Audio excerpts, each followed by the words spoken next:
من الشیطان الرجیم بسم اللہ الرحمن الرحیم یا ایہا الناس اتقوا ربکم ان زلزلۃ الساعۃ شیء عظیم صدق اللہ العظیم۔ کل آپ حضرات کے سامنے سورۃ الانبیاء کا خلاصہ پیش کیا تھا۔ آج آپ کے سامنے سورۃ الحج کا خلاصہ گوش گزار کروں گا۔ اس سورت کا نام حج اسی لیے رکھا گیا ہے کہ اللہ رب العزت نے اس سورت کے اندر حج کے ارکان کا تذکرہ کیا ہے، اس لیے سورت کا نام سورۃ الحج رکھ دیا گیا ہے۔ اس سورت کا ماقبل کے ساتھ ربط یہ ہے کہ سورۃ الانبیاء میں اللہ رب العزت نے یہ ارشاد فرمایا تھا کہ اللہ رب العزت نے تمام انبیاء کرام کو مبعوث فرمایا، اور اللہ رب العزت نے ان کی طرف اس بات کی وحی کی کہ اللہ رب العزت کے علاوہ کوئی حاجت روا نہیں، اللہ رب العزت کے علاوہ کوئی مشکل کشا نہیں، لہذا حاجات میں مشکلات میں صرف اور صرف اللہ رب العزت کو پکارنا چاہیے۔ اور ساتھ ہی ساتھ اللہ رب العزت نے 10 دلیل نقلی یعنی صحابہ کرام کے واقعات کو نقل کیا کہ انہوں نے کس طرح اپنی مشکلات میں صرف اللہ رب العزت کو پکارا۔ ان کے اعمال سے یہی ثابت ہو رہا تھا کہ حاجات میں اور مشکلات میں صرف اور صرف اللہ رب العزت کو پکارنا چاہیے۔ اب سورۃ الحج میں اللہ رب العزت یہ بیان فرماتے ہیں کہ جس طرح حاجات میں اور مشکلات میں اللہ رب العزت کو پکارنا چاہیے، اگر غیر اللہ کو پکارتے ہیں تو وہ شرک بن جاتا ہے، اسی طرح نظر و نیاز میں، منت میں اور چڑھاووں میں یہ بھی صرف اللہ رب العزت کے لیے کرنی چاہیے۔ اگر یہ غیر اللہ کے لیے کی جائیں گی تو یہ بھی شرک کہلائے گا۔ اس صورت کے اللہ رب العزت نے 2 حصے بنائے ہیں۔ پہلا حصہ رکوع نمبر 1 سے لے کر رکوع نمبر 3 کے آخر تک، نذق من عذاب علیم۔ اس کے اندر اللہ رب العزت نے ایک دلیل عقلی پیش کی، یا ایھا الناس ان کنتم فی ریب من البعث فإنا خلقناکم من تراب ثم من نطفۃ، کہ انسان کی تخلیق کا ذکر کیا کہ میں اللہ رب العزت نے کس طرح انسان کو ایک پانی کے قطرے سے پیدا کیا۔ میں اللہ رب العزت نے بن دیکھے انسان کو پیدا کر دیا۔ پہلی دفعہ بنانا مشکل ہوتا ہے بنسبت دوسری دفعہ بنانے کے۔ جب میں اللہ رب العزت نے تجھے پہلی دفعہ بنا دیا تو دوسری دفعہ موت کے بعد اٹھانا میرے لیے مشکل نہیں ہے۔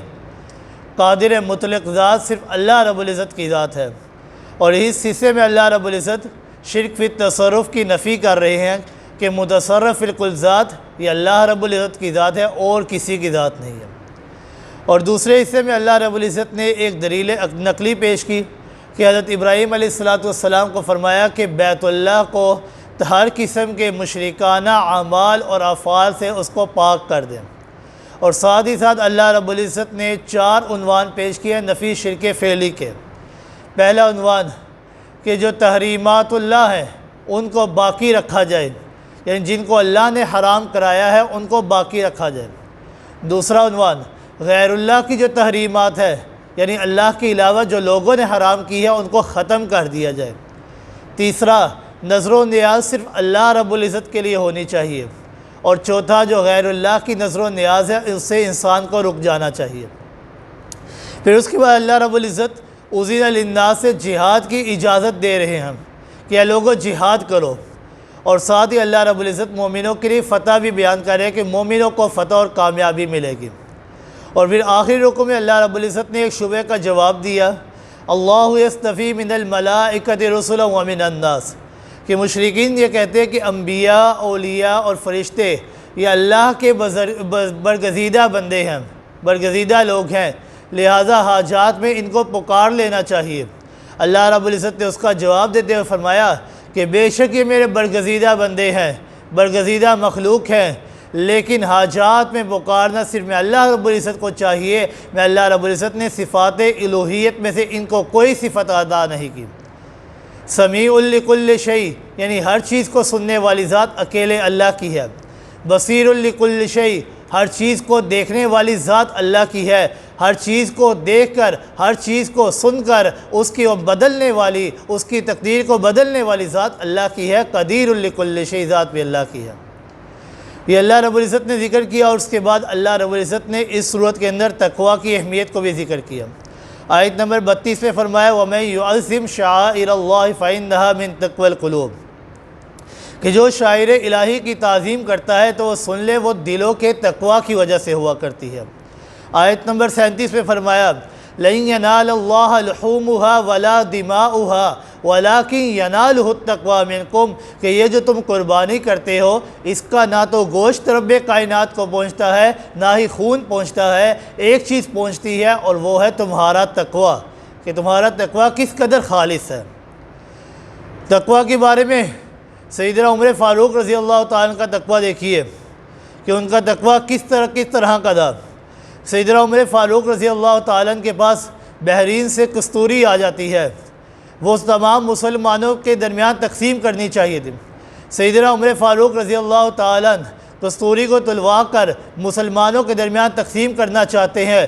ان کی بیوی حضرت عاتقہ رضی اللہ تعالیٰ عنہ ان سے کہتی ہے کہ آپ مجھے یہ کام سونپیے، میں اس کو تول کر مسلمانوں کے درمیان تقسیم کر دوں گی۔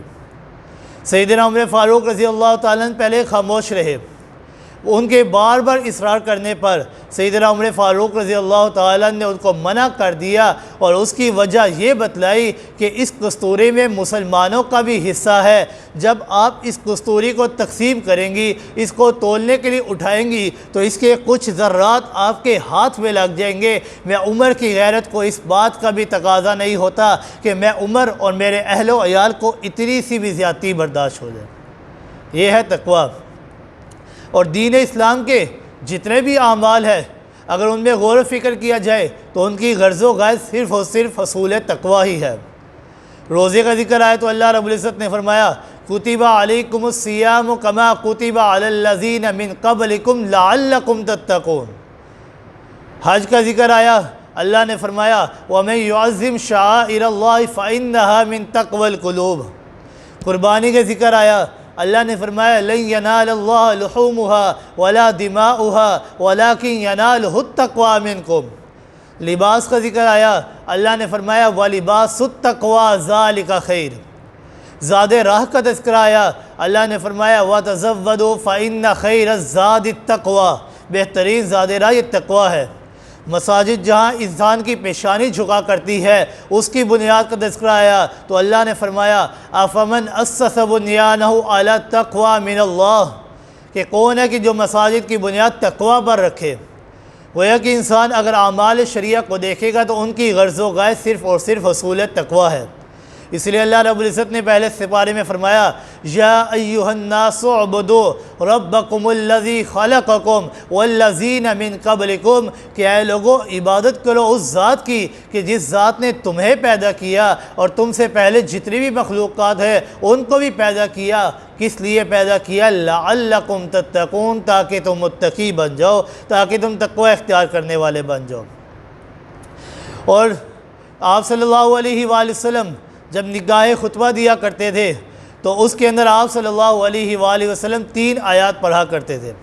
پہلی آیت یا ایھا الذین آمنوا اتقوا اللہ حق تقاتہ ولا تموتن الا وانتم مسلمون۔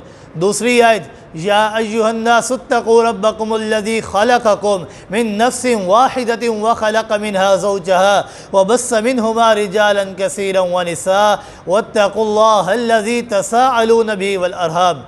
تیسری آیت یا ایھا الذین آمنوا اتقوا اللہ وقولوا قولا سدیدا کہ آپ صلی اللہ علیہ وآلہ وسلم نکاح خطبہ میں یہ 3 آیات پڑھا کرتے تھے۔ اگر انسان ان تینوں آیات میں غور کرے تو ان تینوں آیات کے شروع میں اللہ رب العزت نے جس چیز کا حکم دیا ہے وہ بھی تقوی ہے۔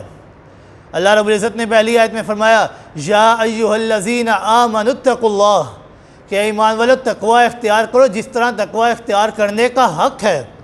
دوسری آیت میں فرمایا یا ایھا الناس اتقوا ربکم الذی خلقکم کہ اے لوگو تقوی اختیار کرو اس ذات کا جس نے تمہیں پیدا کیا۔ اور تیسری آیت میں فرمایا یا ایھا الذین آمنوا اتقوا اللہ وقولوا قولا سدیدا کہ اے ایمان والو تقوی اختیار کرو اور جب بھی بات کرو تو سچی بات کرنا۔ ان تینوں آیات میں اللہ رب العزت نے تقوی اختیار کرنے کا حکم دیا یہ ثابت کرنے کے لیے کہ اے لوگوں نیا رشتہ تو تم قائم کر رہے ہو لیکن اس کے اندر بھی میں اللہ رب العزت کی حدود کے بارے میں تم نے ڈرنا ہے۔ میں اللہ رب العزت نے جو تمہیں احکامات دیے ہیں ان کو تم نے پورا کرنا ہے۔ اس صورت کے اندر اللہ رب العزت نے تقوی کی اہمیت کو اجاگر کیا، اور اس صورت کے اندر تقوی کی اہمیت کا اس بات سے بھی اندازہ لگایا جا سکتا ہے کہ اللہ رب العزت نے اس صورت کی پہلی آیت میں بھی تقوی کا حکم دیا۔ اللہ رب العزت نے فرمایا یا ایھا الناس اتقوا ربکم، کہ اے لوگوں اپنے رب کا تقوی اختیار کرو، اپنے رب سے ڈرا کرو، اپنے رب کی جو احکامات ہیں ان کو پورا کیا کرو، جن کام سے وہ تمہیں روکتے ہیں ان سے روکا کرو۔ گویا کہ اس سورت کا خلاصہ یہ ہے کہ اللہ رب العزت نے انسان کو نفی شرک فی التصرف اور نفی شرک فی الفعل سے روکا ہے، اور ساتھ ہی ساتھ اس سورت کے اندر اللہ رب العزت نے تقوی کی اہمیت کے بارے میں بتایا ہے۔ دعا ہے اللہ رب العزت سے عمل کرنے کی توفیق عطا فرمائے۔ وما علینا الا البلاغ المبین۔